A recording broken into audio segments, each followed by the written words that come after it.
The room was filled with flashing cameras, half smiles, and that loud chatter reporters do when they think something's a joke. Then, with a straight face and his signature red tie hanging low, Donald J. Trump stepped to the podium and said it out loud. "I am officially running for President of the United States." The room exploded in laughter. Reporters scoffed. Late-night talk show hosts had material for weeks. "Trump, president?" One news anchor chuckled live on air. "This has to be the greatest publicity stunt of all time." They laughed when Donald Trump said he'd run for president, not knowing he was about to take over the White House. Not knowing, that the man they mocked would soon be the one making decisions about their jobs, their country, and the world. But how did it happen? And what made the world go from "this is a joke" to "Mr. President"? Let's go back to where it all began. Before the rallies, before the red hats, before the chaos. Donald Trump was already famous, but in a different way. He was the rich guy on TV. The Apprentice made him a household name. "You're fired" wasn't just a line. It was a brand. Trump Tower, Trump Steak, Trump Water. He had gold-plated everything, including a penthouse that looked like a palace in the clouds. But even though he had money and fame, he wasn't taken seriously in politics. In fact, most politicians thought of him as a loud-mouthed outsider who just liked attention. Still, behind closed doors, Trump was watching and waiting. He saw how people were frustrated, how regular Americans were struggling with jobs, bills, and feeling forgotten. He saw anger growing like fire under the surface, and no one was talking to those people. Then one day in 2011, he teased the idea. "Maybe I'll run for president," he said on TV. The crowd laughed. Even the host raised his eyebrows. "Are you serious?" Trump smiled. Dead serious. But he didn't run that year.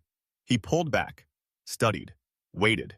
And 4 years later, in 2015, he stepped onto a golden escalator inside Trump Tower, waved at the cameras below, and walked into the history books. His speech shocked everyone.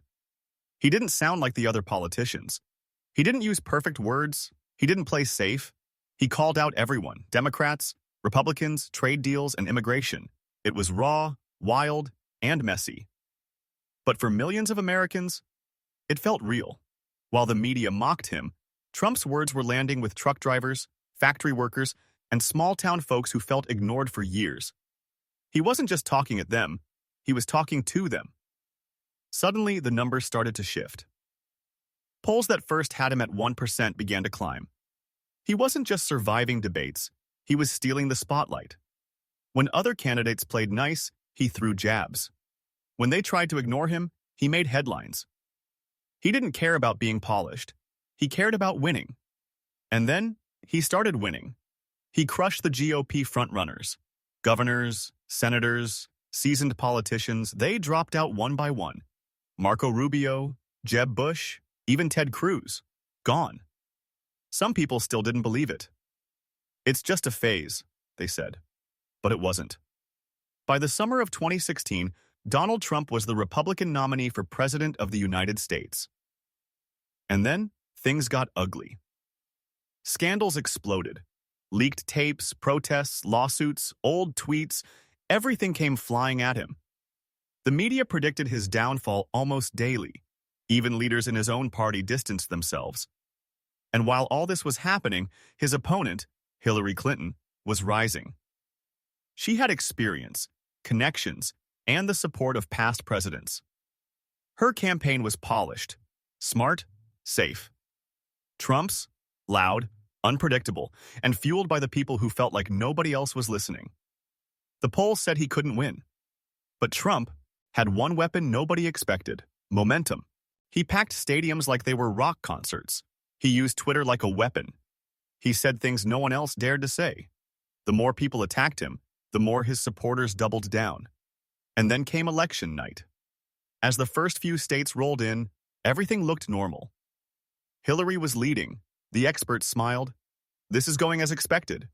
But then, Florida turned red, and then Ohio, and then Pennsylvania. State by state, the map flipped.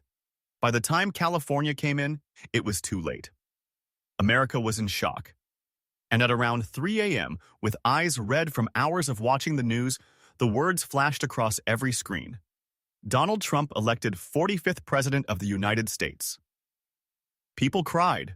Some screamed, others cheered in their living rooms. But one thing was clear: the man they laughed at now held the most powerful office in the world.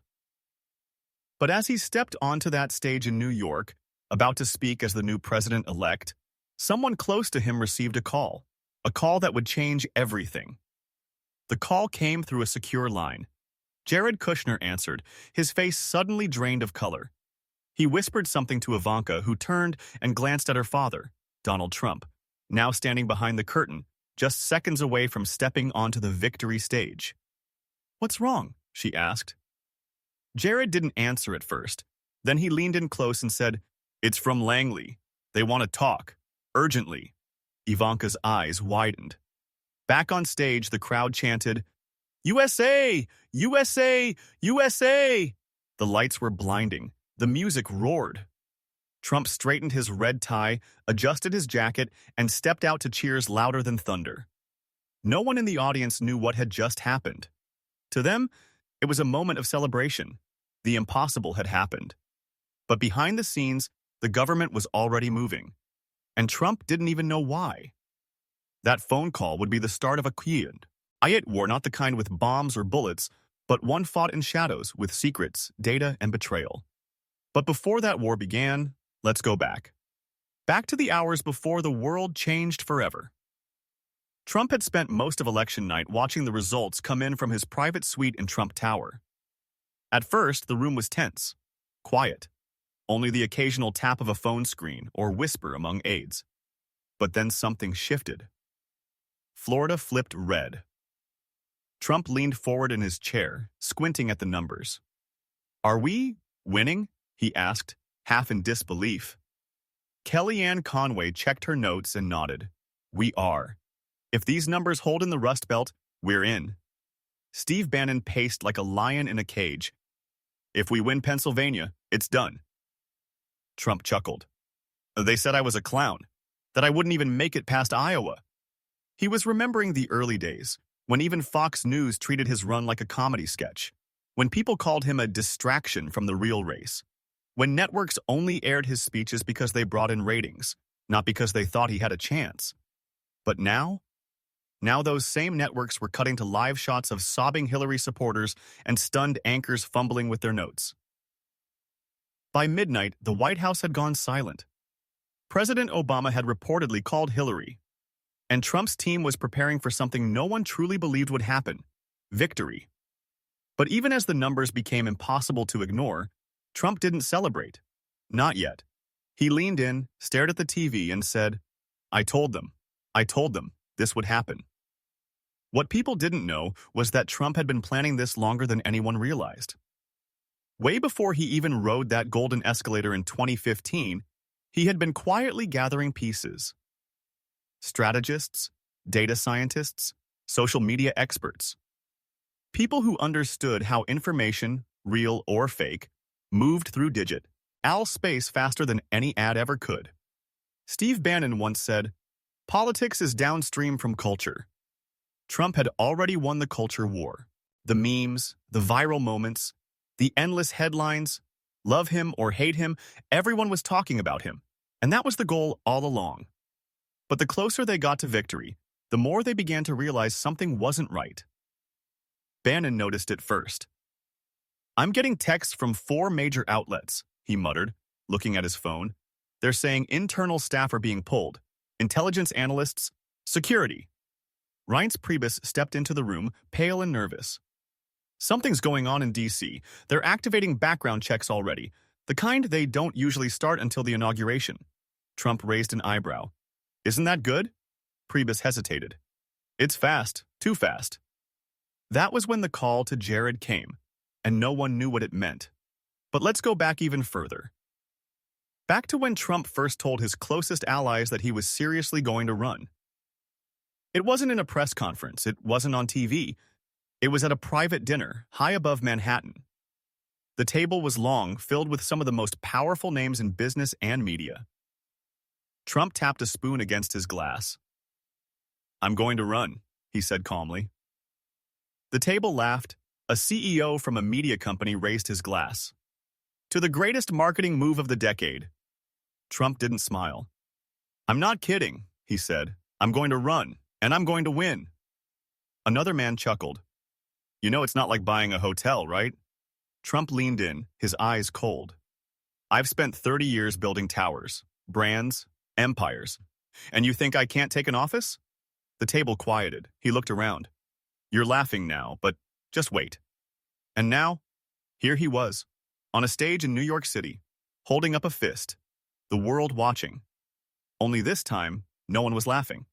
But just as Trump approached the podium to speak, a Secret Service agent walked up to him, whispered something in his ear, and Trump froze. Just for a set.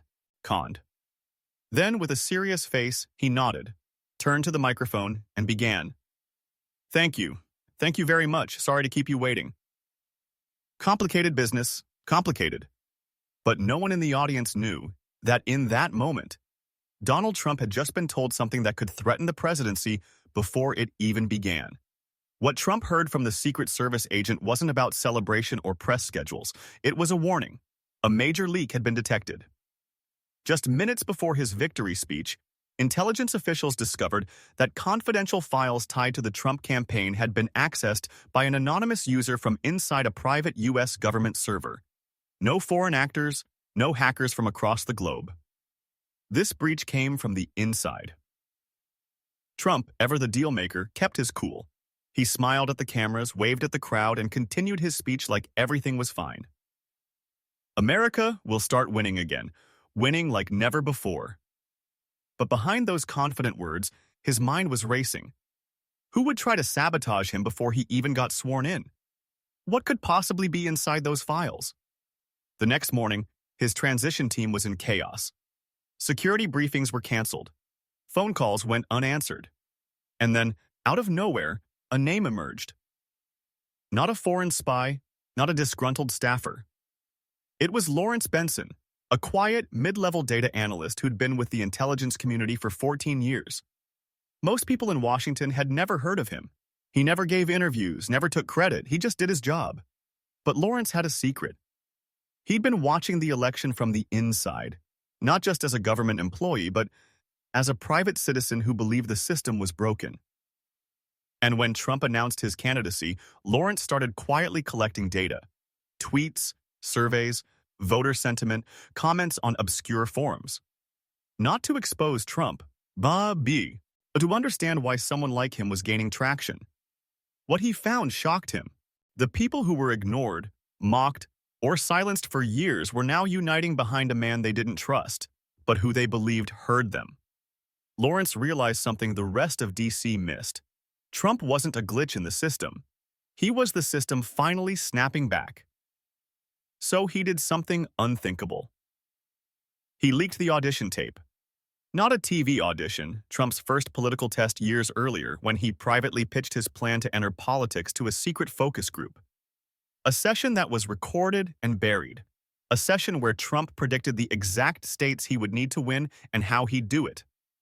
And he was right. Every single state. The video showed Trump speaking calmly, without theatrics. No insults, just cold strategy.